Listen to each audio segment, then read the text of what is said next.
Capítulo sexto. La más bonita de Salta. Siempre se nos presentó a Güemes como el defensor de la frontera norte, partiendo de una base falsa, ya que ni Salta ni Jujuy estaban al norte de las Provincias Unidas ni eran frontera, más que con los indios del Chaco. La independencia que nuestros próceres juraron era la de las Provincias Unidas del Río de la Plata, es decir, lo que quedaba del virreinato después de la separación del Paraguay. La frontera norte estaba en el río Desaguadero y la frontera sur, lindera con los indios pampas, se iba corriendo hacia el Salado mediante la línea de Fortines, con lo que el noroeste argentino venía a constituir el mismo centro. Al norte estaban las provincias del Alto Perú, hoy Bolivia, donde la insurrección contra los españoles había sido ahogada en sangre en 1809, sin ser nunca del todo sofocada. Allí habían sido fundadas la ciudad más rica, Potosí, y la más culta del virreinato, Chuquisaca. Sin embargo, por su posición estratégica, Buenos Aires había sido elegida la capital de ese coloso que fue el virreinato del Río de la Plata, y había ido creciendo y progresando de acuerdo con su jerarquía.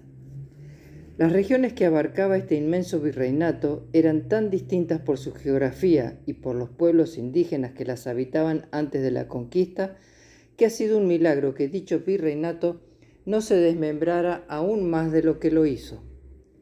Sin embargo, lo debemos a hombres de grandes miras como San Martín, Belgrano y Güemes, que tenían una visión amplia de lo que era la patria, no limitada por intereses mezquinos y localismos de campanario. Esta visión era compartida por muchos provincianos y porteños que pelearon en las guerras del Alto Perú codo a codo, defendiendo su territorio con la misma convicción. Por eso era tan natural que el cadete Güemes, de la 7ª Compañía del Batallón de Fijos, hubiera actuado en las invasiones inglesas cuando abordó a caballo el barco Justina, aprovechando la marea baja, o como cuando vigilaba por las noches que no entraran lanchas de contrabando. Tenía entonces 21 años y la humedad del río afectó sus pulmones acostumbrados al aire seco de Salta, donde volvió enfermo y dolorido por la muerte de su padre. Don Gabriel de Güemes y Montero, hidalgo español nacido en Santander, había llegado al flamante virreinato del Río de la Plata en 1777 para ocupar el cargo de oficial de cajas reales en la ciudad de Jujuy. De buena posición y apostura, pudo casarse con una niña de la sociedad tradicional, María Magdalena de Goicoechea y Lacorte, descendiente de Francisco Argarañaz y Bernardina Mejía Mirabal, fundadores de la ciudad. Cuando en 1783 se creó la Intendencia de Salta del Tucumán, fue ascendido a tesorero de la Real Hacienda con asiento en Salta. Su segundo hijo, Martín Miguel, nació el 8 de febrero de 1785 y fue bautizado 2 días después en la Catedral de Salta. Martín y sus 8 hermanos se criaron alternando la vida en la ciudad con largas estadías en los campos que había heredado doña Magdalena. Allí pudieron conocer a fondo a los paisanos, humildes y dignos, y aprendieron a gozar de la libertad de los anchos espacios y las largas cabalgatas. Macacha, la hermana preferida de Martín, compartía con él la estima del pobrerío criollo. Pero el ser diestro jinete y experto en cosas de campo no impidieron a Martín recibir una sólida educación, como lo prueban sus cartas y partes de batalla en los que no faltan citas clásicas, seguramente aprendidas de su maestro Manuel Antonio Castro, de quien se decía apasionado discípulo y amigo. Al producirse la Revolución de Mayo, Güemes, de 25 años, acababa de participar en una expedición al Chaco salteño destinada a recorrer las fronteras y concertar la paz que solicita el cacique chiringuano Cumbay, según informaba al virrey el gobernador Nicolás Severo de Isasmendi. Su siguiente misión, en septiembre de 1810, fue impedir la llegada de tropas reales o la posible invasión de realistas por la quebrada de Humahuaca. En pocos meses de la exuberante fronda tropical del Chaco salteño, donde había que abrirse paso a machete, a las áridas montañas de colores de la quebrada. En ese escenario grandioso de cielos siempre azules, piedras y cardones, transcurriría gran parte de la gesta emancipadora. Los caminos que unían aquellos pueblitos serían recorridos una y otra vez por las tropas criollas y las realistas. Cada pueblo de la quebrada guarda un recuerdo: Volcán, Tumbaya, Purmamarca, Tilcara, Huacalera, Uquía, Tres Cruces, Abrapampa, Xavi, ecos de un rico pasado indígena, de una prosperidad que se mostraba en interminables recuas de mulas. Desde aquel septiembre de 1810 serían testigos de heroicos embates por la libertad. Por su primera acción en el paraje de Cangrejos, Güemes fue ascendido a capitán. De allí pasó a Tarija, en la vanguardia del Ejército del Norte, comandado por Balcarce, con el objetivo de preparar una fuerza de milicianos tarijeños que se unirían a los salteños y los jujeños. Ya se podía apreciar en él una especial carisma para tratar a sus hombres y un espíritu compenetrado con sus problemas y conocedor de su sensibilidad. El 7 de noviembre, Balcarce se decidió a dar batalla en los llanos de Suipacha. Sería el primer gran triunfo de la revolución, con la total dispersión de las fuerzas enemigas y la toma de su artillería y cuanto llevaban, según indicaba el parte oficial. La actuación de Güemes y sus hombres había sido decisiva, y sin embargo, ni Castelli ni Balcarce lo mencionaban, pero así lo hacía el coronel Lorenzo Lugones. El valiente coronel Balcarce, jefe de nuestra retaguardia, perseguido por los enemigos, hizo una rápida retirada hasta Nazareno, donde pudo hacer pie con la reunión de 2 o 3 divisioncillas que marchaban a una misma dirección, siendo la mayor de las que se replegaron las que mandaba el teniente coronel de milicias de Salta, don Martín Miguel de Güemes. Con este esfuerzo volvió Balcarce en busca de los que lo perseguían, les dio encuentro en Suipacha y los batió y derrotó completamente. Días después, Castelli encomendaba a Güemes una importante misión de la que daba cuenta a la Junta. Ayer he mandado destacar una partida de 150 hombres montados, armados y municionados con sus correspondientes oficiales, al mando del capitán don Martín Güemes, con destino a ocupar la cabeza del partido de Cinti, provincia de Charcas. No dudo del feliz éxito de esta disposición cuando está a cargo del capitán Güemes, uno de los oficiales de provincias incorporados al ejército, y manda tropas tarijeñas que son superiores. ¿Por qué, luego de esa mezquindad de no mencionar en el parte al joven capitán salteño?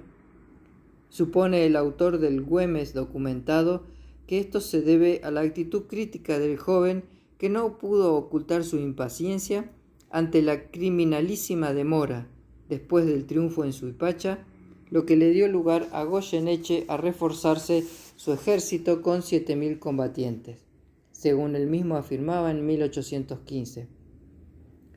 La Junta era la responsable de esta actitud, pues había ordenado no avanzar y luego firmar un armisticio con Goyeneche, por temor a un descalabro del ejército auxiliar. Esta era la gran desventaja de mandar desde tanta distancia. Por eso, los grandes como San Martín no obedecían órdenes de Buenos Aires cuando eran insensatas. El descalabro llegó el 20 de junio de 1811, en la derrota de Huaqui, donde se perdió casi todo lo logrado en Suipacha.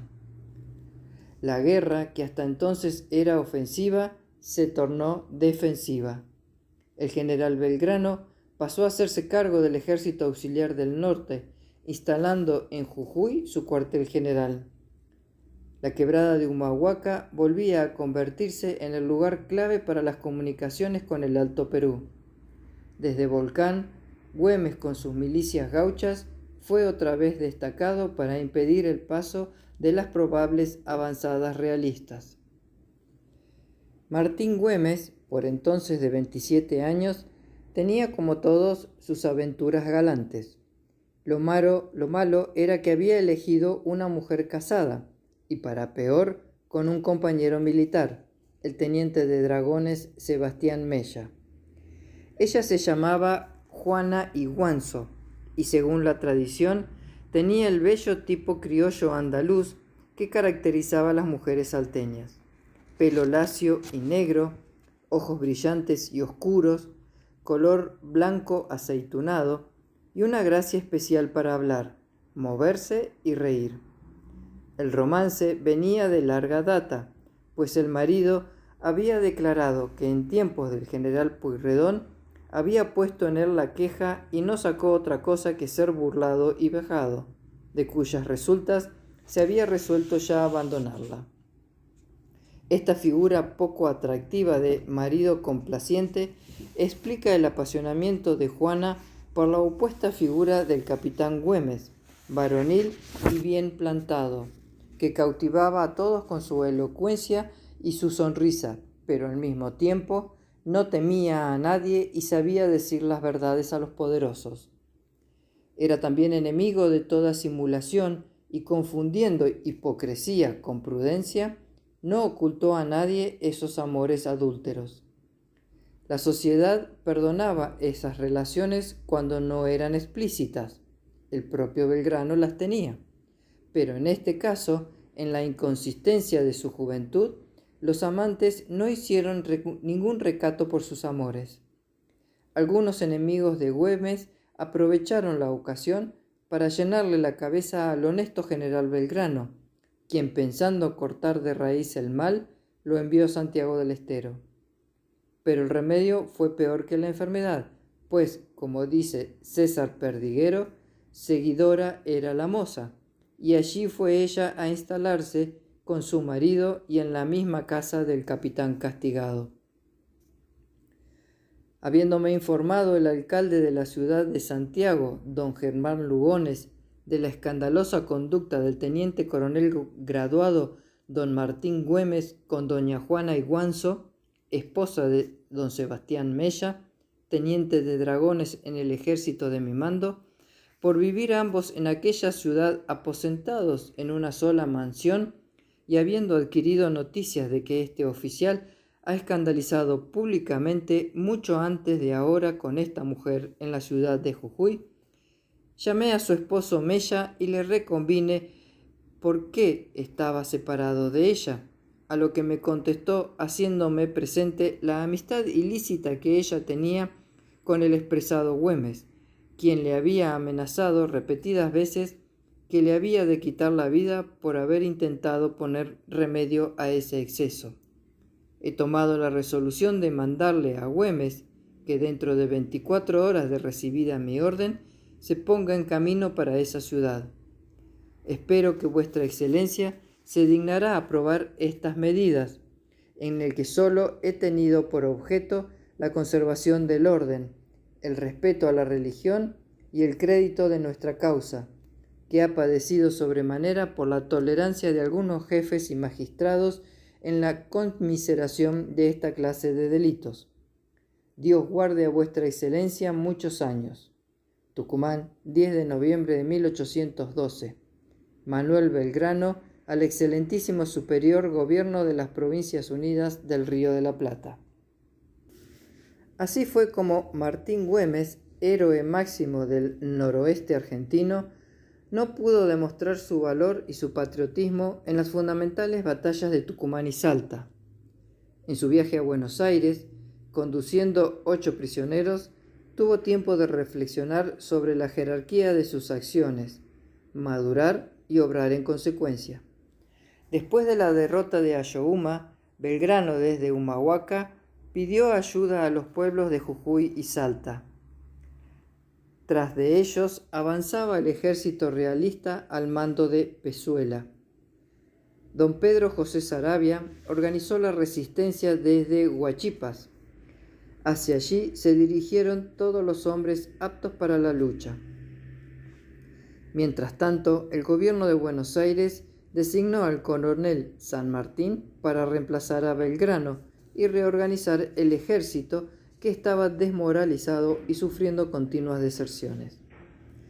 Con él iba Martín Güemes, a quien el Libertador, sabedor de su conocimiento de la gente y del terreno, encargó la misión de sostener la línea del río Pasaje y no dejar pasar de allí a los realistas que habían avanzado hasta Salta. El campamento militar se reunió en la Ciudadela, cerca de la ciudad de Tucumán, donde San Martín se dedicó a adiestrar al anárquico ejército auxiliar del norte para pasar otra vez a la ofensiva. Ya había tenido ocasión de felicitar a Güemes y sus milicias de paisanos por los ataques a la Brusca o de guerrillas que habían retomado con todo éxito, sembrando la confusión entre los realistas. Es imponderable la intrepidez y el entusiasmo con que se arroja el paisanaje sobre las partidas enemigas, sin temor del fuego de fusilería que ellas hacen. Tengo de estos repetidos testimonios, escribía San Martín a Posadas. Este informe le valió a Martín Güemes ser ascendido a teniente coronel efectivo del ejército, concediéndole las gracias, excepciones y prerrogativas que por ese título le corresponden. A todo esto, los continuos hostigamientos de Güemes y sus gauchos habían obligado a Pezuela a retirarse de Salta y luego de Jujuy, para adentrarse en la quebrada de Humahuaca. A mediados de 1814 se suscitó una contienda entre Martín Rodríguez y Martín Güemes por cuestiones de celos y envidias entre los soldados de la línea de las milicias gauchescas. Güemes mandó entonces a Rodríguez a enérgico oficio reprochando su actitud. Entre otras cosas le decía: «Absténgase, vuestra excelencia, de tener diferencias ni incomodar a mis gauchos, atendiendo a sus distinguidos servicios y meditando los acontecimientos que sobrevendrían de tenerlos inquietos y de incomodarlos». Al día siguiente recibía la indignada respuesta de Rodríguez: «¿Quién es usted, señor comandante de gauchos, para apercibirme?». Estas anécdotas es ejemplo de lo que sucedía entre el gobierno de Buenos Aires y las provincias, por disímiles intereses difíciles de conciliar. Como consecuencia de esta reyerta, Güemes y sus milicias se separaron del ejército auxiliar y el comandante de gauchos lanzó una proclama a sus comprovincianos pidiendo que se incorporaran a la causa de la libertad. Los que no tomaban las armas deberían hacer contribuciones en dinero, caballos, trigo, etc. Jefe natural de la provincia, Güemes avanzó por la quebrada y el 14 de abril de 1815 sorprendió a Pezuela en el puesto del Marqués, derrotándolo por completo, y volvió a Salta, donde fue aclamado y elegido gobernador por el Cabildo. 1815 sería fundamental en la vida de Güemes. Ya había cumplido 30 años, estaba en la plenitud de su vida y de su gloria, y había madurado lo suficiente como para querer fundar una familia. Era el gran candidato de Salta, codiciado por todas las jóvenes de Abolengo. Juana Manuela Gorriti, que lo conoció siendo muy niña, lo describía de esta manera: un guerrero alto, esbelto y de admirable apostura, una magnífica cabellera negra y una barba rizada y brillante cuadraban su hermoso rostro de perfil griego. A su lado, una espada fina y corva semejante al alfanje. Brillaba a los rayos de sol como orgullosa de pertenecer a tan hermoso dueño. Montaba éste un fogoso caballo negro como el ébano, cuyas largas crines acariciaba distraídamente. Aún en la corta edad que yo tenía, había visto a los hombres más hermosos de Buenos Aires, ese país de los hombres hermosos. Los había contemplado doblemente bellos bajo el espléndido uniforme de aquella época, blanco, azul y oro. Pero jamás, ni aun en mi fantástica imaginación de niña, había soñado la brillante aparición que tenía ante los ojos. Aunque el entusiasmo por Güemes, tan amigo de su padre, haya hecho exagerar a la mujer que escribía esto en 1858, es indudable que algo de cierto habría. Se había corrido la voz de que este espléndido candidato se casaría con una de las hijas de don Pedro José Saravia, gran amigo suyo, que había sido jefe de la avanzada de Huachipas, cuando él era jefe de la avanzada del Pasaje. Todo parecía muy apropiado. Güemes y sus gauchos fueron agasajados en la hermosa finca de Castañares, propiedad de los Saravia, donde se dijo una misa en acción de gracias por el triunfo del puesto del marqués. Pero sucedió un imprevisto. Güemes quería casarse por amor, y la niña de Saravia no le gustó. Hubieron empeños, aunque infructuosos, y la familia Saravia quedó muy dolida. Quienes estaban acostumbrados al antiguo régimen en el que los padres arreglaban los casamientos, no podían entender esto más que como un agravio.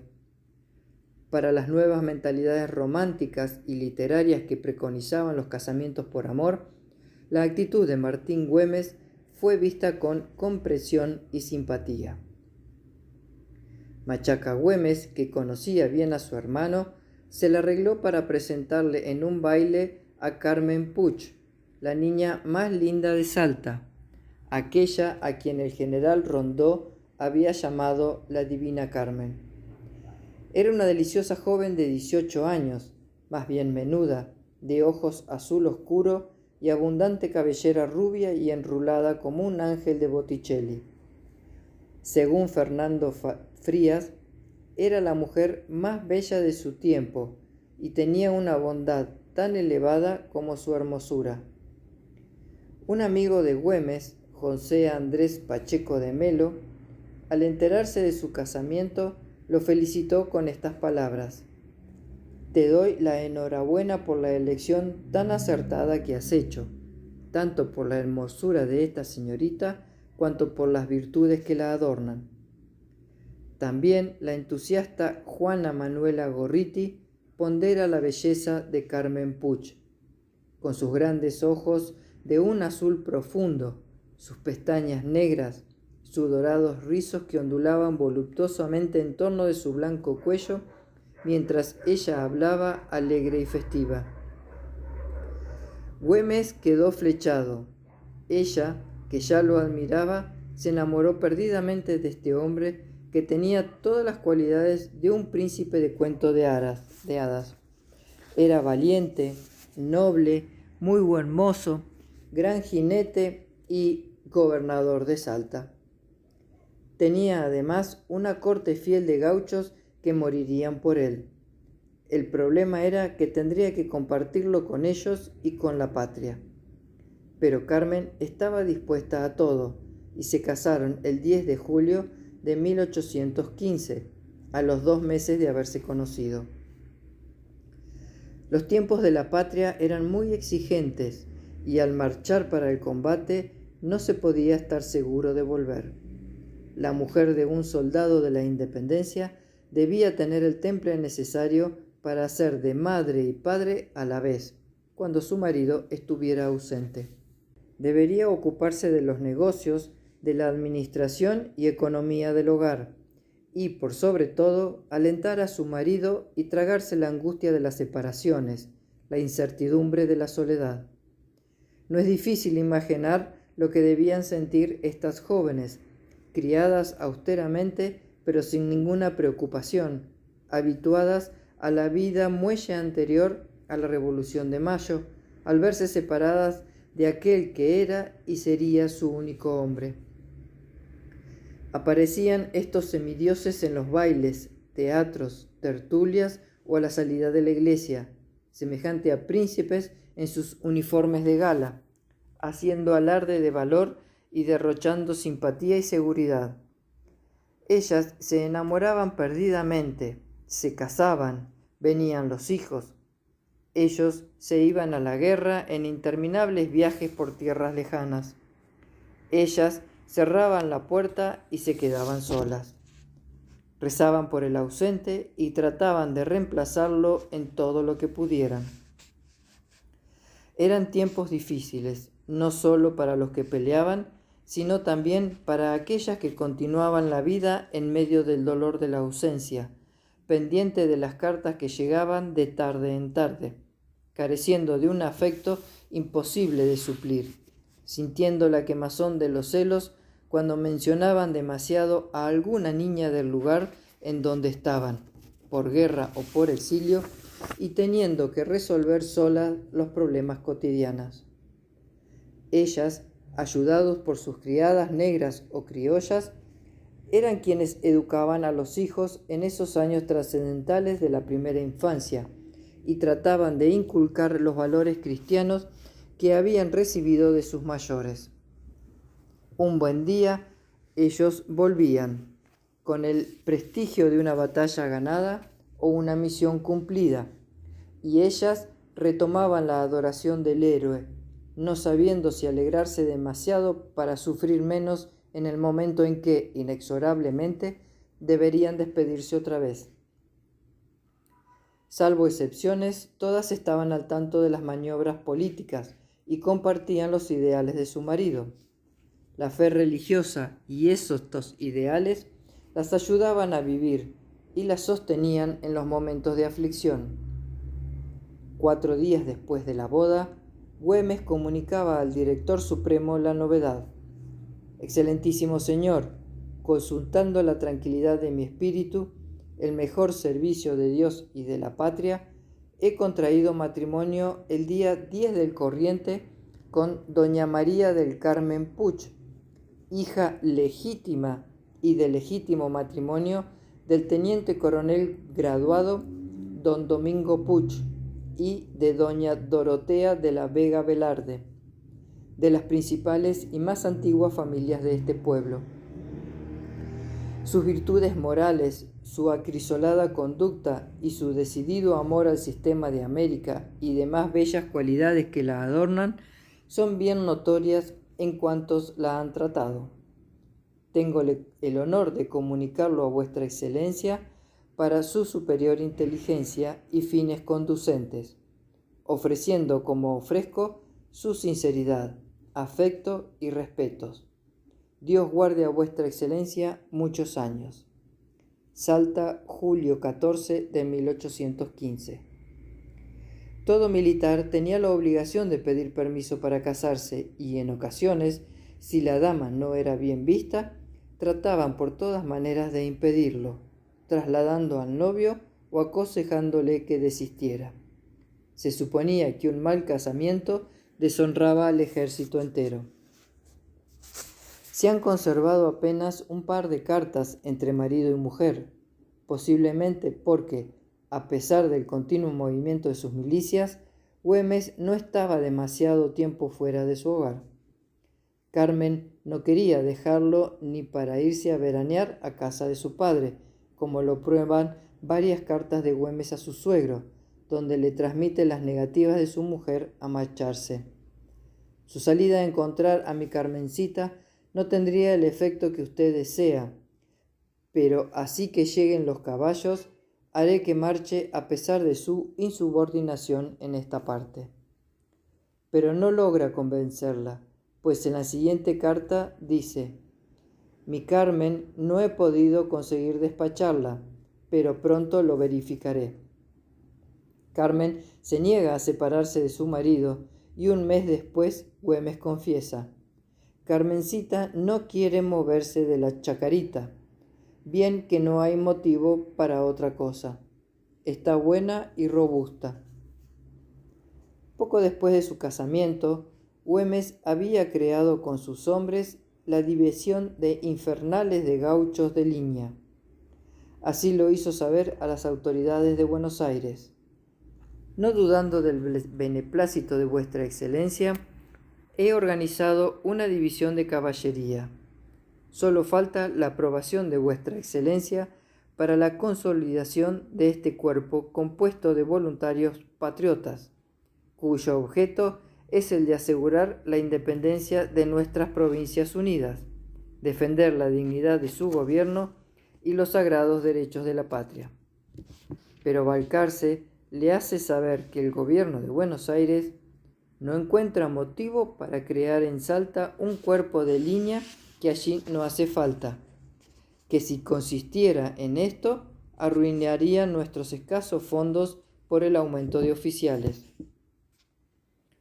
Como San Martín al embarcarse para Perú, como Belgrano para dar batalla de Tucumán, Güemes hizo caso omiso a las mezquinas órdenes de Buenos Aires y los infernales siguieron jalonando de triunfos la historia de la patria. No es extraño que hubiera desinteligencias entre los jefes porteños y los provincianos. Esto redundaba en perjuicio de la gesta emancipadora. Por eso, los grandes visionarios como San Martín lamentaban tanto la desunión y se alegraban con los pactos de amistad, como cuando en marzo de 1816 Güemes y Rondó, que volvía de ser derrotado en Sipe, firmaron el pacto de los Cerrillos, después de haber estado a punto de combatir entre ellos. También Güemes aspiraba a la reunión de un congreso que proclamara la independencia y redactara una constitución. Así lo expresaba en un oficio dirigido a Álvarez Tomás en septiembre de 1815, donde manifestaba: «Válgame Dios, ¿cuándo llegará el suspirado día en que veamos reunido nuestro Congreso y que, compuesto de sabios y virtuosos, formen una constitución libre, dicten sabias leyes y transijan las diferencias y relaciones de las provincias?» En 1816, Pueyrredón, nombrado director supremo por el Congreso, encomendó a Güemes la defensa de las provincias y la seguridad del ejército. Desde ese momento, las milicias pasarían a cumplir las funciones de un verdadero ejército, que no eran agrupaciones de paisanos, sino verdaderos cuerpos fijos y reglados, con fuero militar propio, afirma Luis Güemes. En el mes de julio llegó Belgrano de Europa para comandar el ejército auxiliar, pero este no se movería de Tucumán hasta que lo llamaran de Buenos Aires para combatir a los caudillos del litoral en 1819. Todo el peso de la defensa del territorio cayó sobre Güemes, sus gauchos y los pueblos de Salta y Jujuy, cuyos vecinos debieron contribuir en forma voluntaria u obligatoria para mantener las milicias. Faltaban caballos, faltaban municiones y pólvora, faltaba ropa para los gauchos, faltaba todo. A través de la copiosa correspondencia entre Güemes y Belgrano, podemos enterarnos de la precariedad de medios.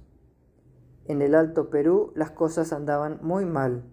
Los caudillos que aguijoneaban constantemente a las fuerzas realistas con las guerrillas fueron sucumbiendo uno a uno.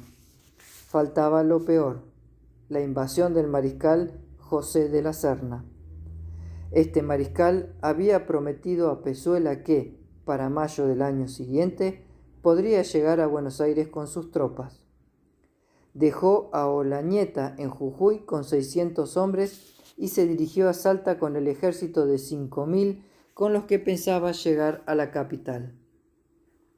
Pero los infernales de Güemes conocían el terreno y en sucesivas emboscadas en Carril, la Quebrada de Escoipe y otros lugares fueron diezmando y desmoralizando al ejército realista.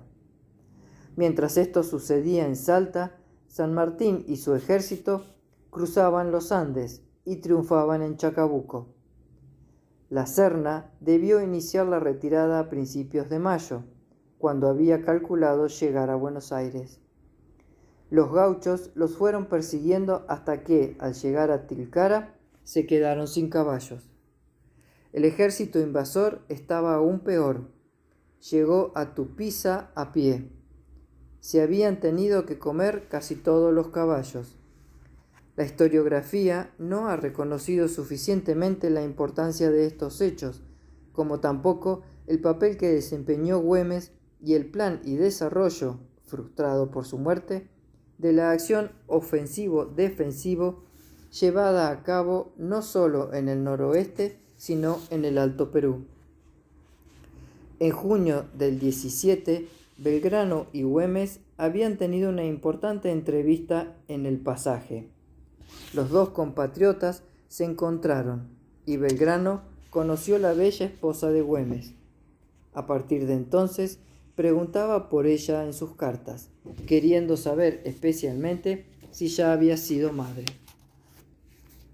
A fines de 1817 pasó algo muy importante para los Güemes, el nacimiento de su primer hijo, que llamarían también Martín Miguel. En una carta escrita desde el campamento de la Chacra, él menciona a este primer hijo: mi Carmen adorada, sin embargo que tú debías haberme escrito, yo soy siempre el primero. Convéncete de que mi cariño es, sin disputa, más consecuente que el tuyo. Ahora mismo marcho sin ninguna novedad, a pesar de la tormenta de anoche. Cuídame mucho a mi idolatrado ñatito, y tú, cuídateme mucho para verte pronto a tu invariable Martín. Pueyrredón concedió a Güemes el grado de coronel mayor de los ejércitos de la patria, por haber rechazado la invasión de la Serna, y días después agregó una pensión vitalicia para su primogénito. Salta había quedado exhausta después de la incursión de la Serna. El peligro de una nueva invasión realista estaba siempre latente, pero el triunfo de San Martín en Chacabuco traía nuevas esperanzas a los patriotas. Belgrano y Güemes habían tenido una entrevista a fines del 17 para hablar del plan de San Martín: llegar a Perú por mar y tomar Lima, mientras por el Alto Perú, Belgrano y Güemes cerraban las pinzas al sur del virreinato. Para esto era necesario preparar una expedición con la ayuda de todas las provincias. Pero no todos los gobernantes y caudillos tenían la amplitud de miras necesarias para una acción común, aferrados a sus intereses personales y a sus patrias chicas. Contrastando con esta actitud, el Libertador seguía fielmente su plan, y así se lo comunicaba a Güemes después de la victoria de Maipú.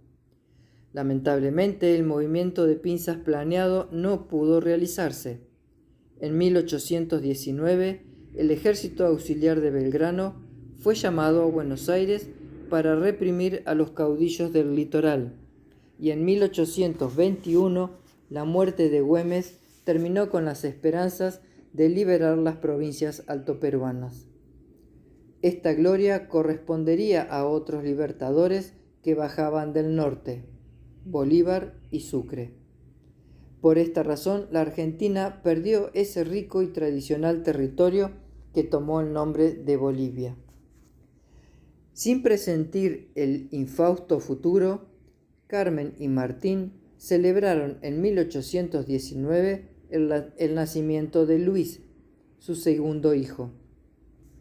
La amenaza de invasiones realistas por la quebrada no daba tregua a los salteños. A principios de 1820, el general Ramírez Orozco convenció al virrey de la necesidad de un ataque definitivo sobre Salta y Jujuy. A fines de febrero, Güemes, enterado de la inminente invasión, escribió a Bustos, gobernador de Córdoba, pidiéndole el más acelerado auxilio de caballos, sables y útiles de guerra, mientras el cabildo de Salta pedía ayuda a los cabildos de todas las provincias unidas. Se estaba jugando el destino de la revolución. Era el año 20, el año de la anarquía, y las provincias demasiado ocupadas en resolver sus problemas locales, no pudieron responder al angustioso llamado de los salteños. Otra vez hubo que recurrir a las contribuciones. Güemes planeaba dejar avanzar esta vez a las fuerzas enemigas, para que no pudieran volver rápidamente cuando se les informara el desembarco de San Martín en el Callao. Era un juego peligroso en el que la propia familia del gobernador estuvo en riesgo. Se corría la voz de que Carmen y sus hijos serían secuestrados para poder manejar a Güemes. Carmen, con 2 chiquitos y un avanzado embarazo, tuvo que huir de Salta al Chamical y luego a la estancia de los Sauces, propiedad de su padre en Rosario de la Frontera. Casi no hay testimonios de lo que debió ser esta huida a caballo a través del campo, sin más ayuda que la de una criada y un muchachito como guía, temiendo en cualquier momento ver aparecer alguna avanzada del ejército enemigo, sin saber a ciencia cierta dónde estaba su marido.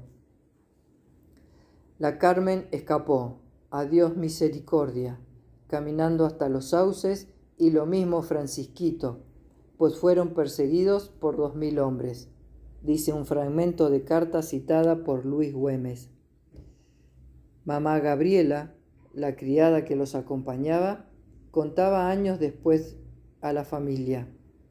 Las angustias de este viaje a caballo, perseguidas por el enemigo, trepando y descendiendo cuestas con 2 niños, Martín de 3 años y Luis de menos de 1 año, a quien ella cargaba. Otro testimonio de la huida es el del muchacho Francisco Valverde, el Francisquito de la carta. Yo ahora mismo me marcho con la familia del señor gobernador hasta ponerla en seguridad, y de ahí regresarme al campamento del Chemical, declaraba en un oficio del 28 de mayo a las 8 de la mañana. Las fatigas y temores de esta huida en el 8º mes de embarazo, pues Ignacio nació el 31 de julio, serían fatales para la salud de la madre y el hijo.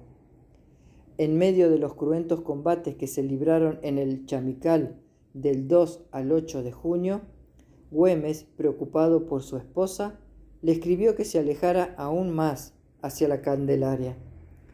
Había quedado la respuesta de ella, precioso testimonio de la vida de estas mujeres que hacían patria criando y educando a sus hijos, y al mismo tiempo alentaban a sus maridos demostrándoles su amor sin condiciones.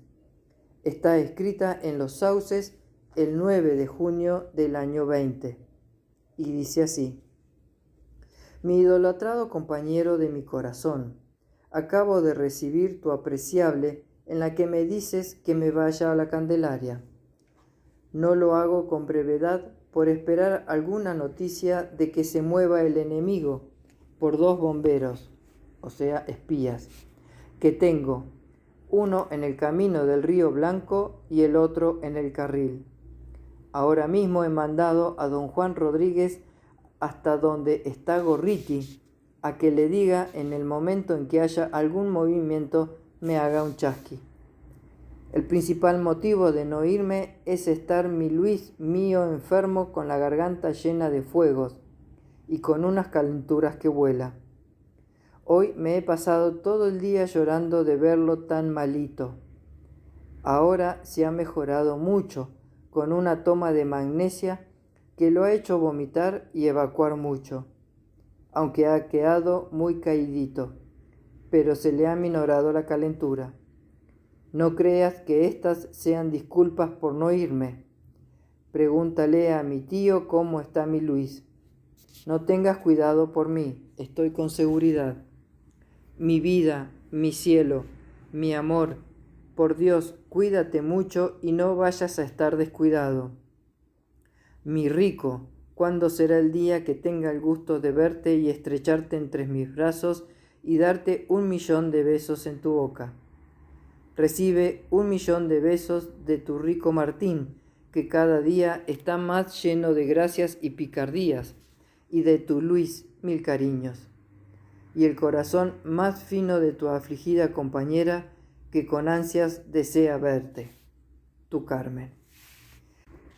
Los infernales, algunas tropas de línea y las milicias gauchas lucharon sin descanso en distintos puntos hasta el 19 de junio. Cerrillos, el Chamical y la frontera del río Pasaje fueron escenario de estos heroicos encuentros. Una vez que los realistas, agotados, iniciaron la retirada, los fueron persiguiendo hasta que en la Caldera, Jujuy, se quedaron sin caballos de repuesto y se agotaron las municiones. Fue esta la última invasión realista a las provincias argentinas. De ahí en más, la preocupación del virrey iba a ser enfrentar a San Martín. Faltaba la liberación del Alto Perú. Allí quedó el general Olañeta para no permitir el paso y hostilizar a los patriotas criollos. No había llegado aún el descanso. Era necesario, según el plan conversado con el Libertador, organizar otro ejército para ayudarlo en la campaña del Alto Perú. Esa era la misión que había encomendado a Güemes al nombrarlo jefe del ejército de observación. Las provincias reconocieron el nombramiento, pero no pudieron mandar la ayuda solicitada. No había más remedio que seguir recaudando en Salta y Jujuy. En el año 21, Güemes se encontró rodeado del enemigo. Bernabé Araoz se negaba a remitirle las armas y municiones dejadas por Belgrano. El cabildo de Salta lo deponía acusándolo de tirano y apoyando al gobernador de Tucumán. Enterado de lo que estaba ocurriendo, el general Olañeta se puso en comunicación con los enemigos de Güemes. Eran estos los comerciantes que integraban el partido llamado Patria Nueva, muchos de ellos españoles a quienes solo interesaba poder vender sus productos en el Alto Perú como habían hecho siempre.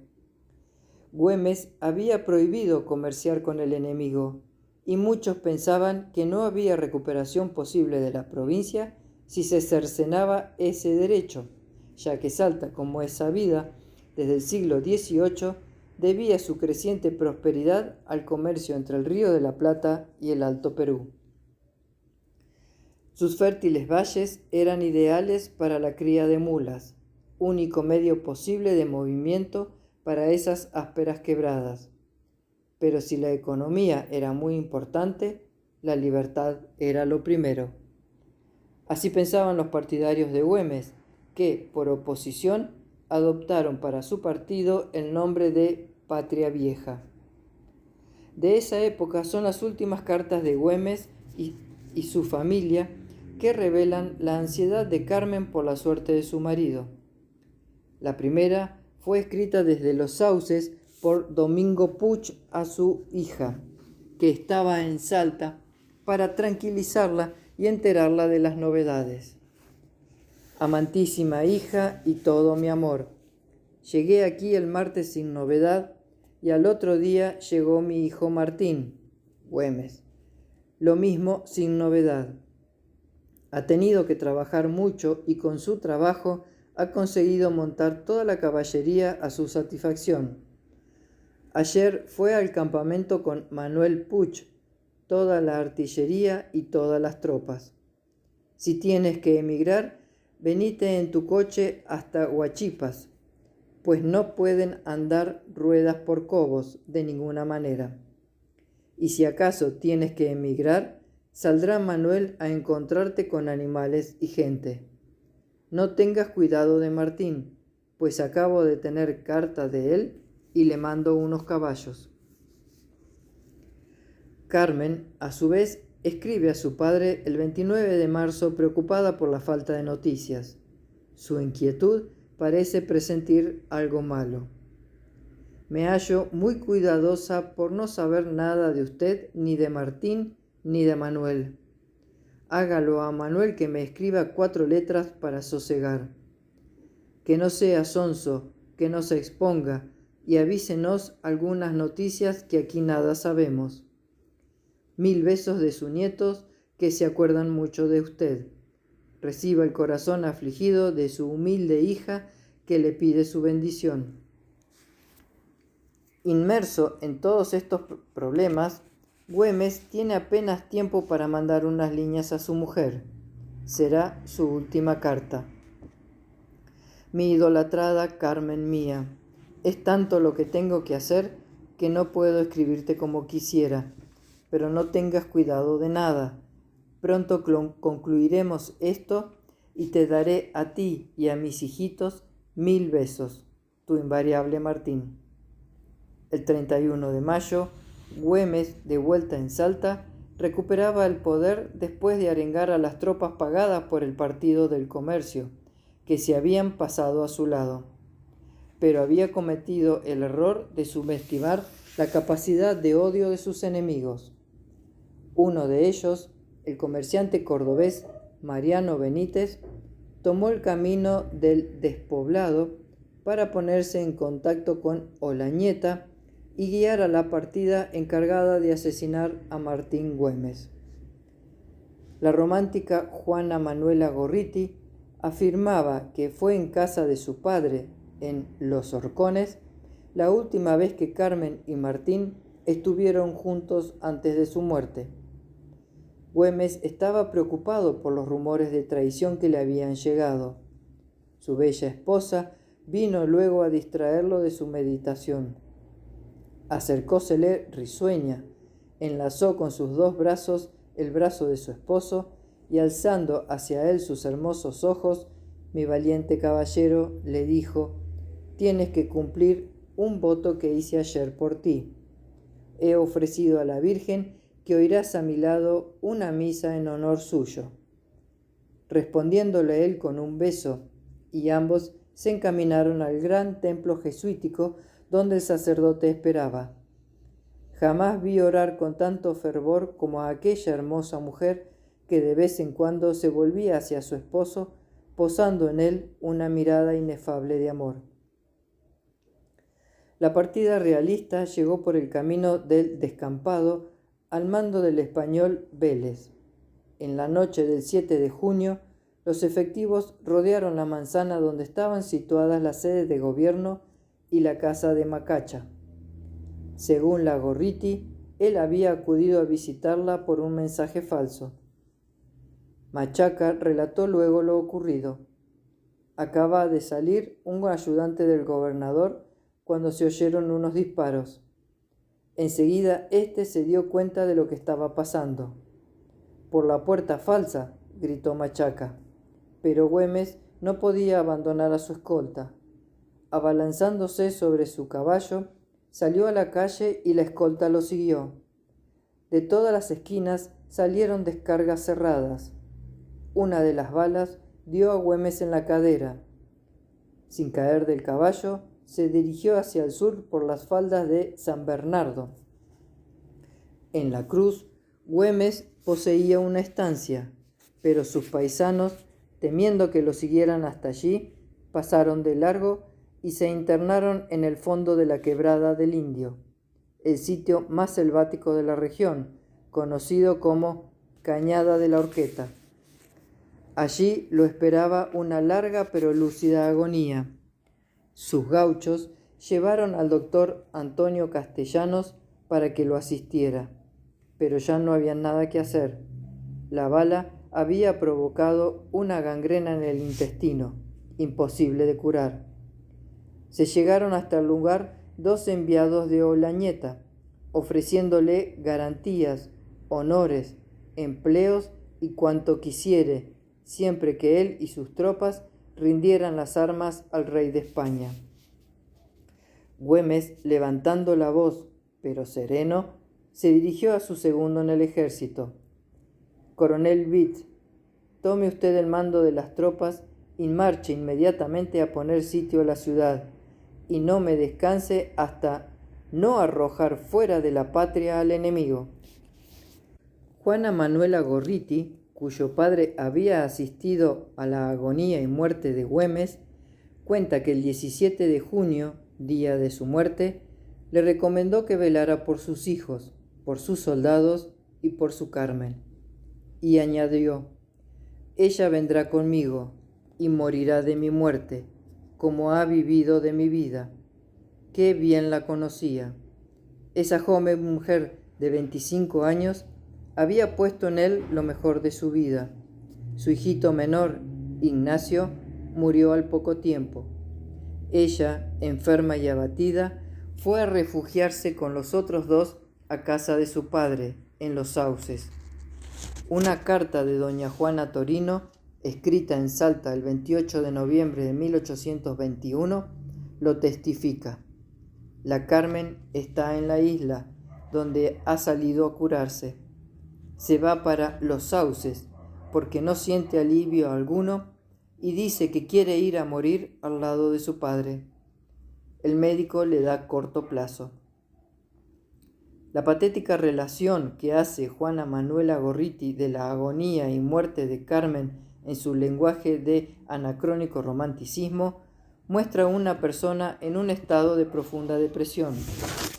Sin escuchar a sus padres y a sus hermanos que la rodeaban llorando, cortó su espléndida cabellera, cubrióse con un largo velo negro, se postró en tierra en el sitio más oscuro de la habitación y allí permaneció hasta su muerte, inmóvil, muda, insensible al llanto inconsolable de su anciano padre, a las caricias de sus hermanos que la idolatraban, a los ruegos de sus amigos y a los homenajes del mundo, alzando solo de vez en cuando su velo para besar a sus hijos. Un día llamó a su padre y, echándose en sus brazos, lo besó y acarició con la dulce efusión de otro tiempo. El anciano miró a su hija lleno de gozo y esperanza, pero, ay, sus ojos vieron radiar de aquel bello rostro una luz que no era de este mundo. Era el 3 de abril de 1822. Había sobrevivido menos de 10 meses a su marido y parecía dispuesta a cumplir con sus palabras. Murió de su muerte como había vivido de su vida. Ay, la niña preferida, ella a quien nada le falta, la gala de las hermosas, la más bonita de Salta.